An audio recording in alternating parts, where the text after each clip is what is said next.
Hey guys, I'm going to go ahead and say the most important time of the year for weed control is going to be our fall pre-emerge application, which will go down in September. What this does, this controls our winter weeds, and typically you'll really start to see those coming up in January, February, March, and they really make a mess of your yard. They're the broadleaf weeds, the thistle, and then we also have POA that comes up. These are the ones that get, the broadleaves are the ones that get real big, and they are nice and green and growing before your grass comes out of dormancy in the spring.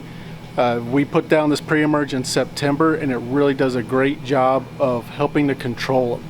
So to stay ahead of it, it's always important to get on the program earlier than later for when all the weeds come up, and we want to get in control of that before the weeds are a problem.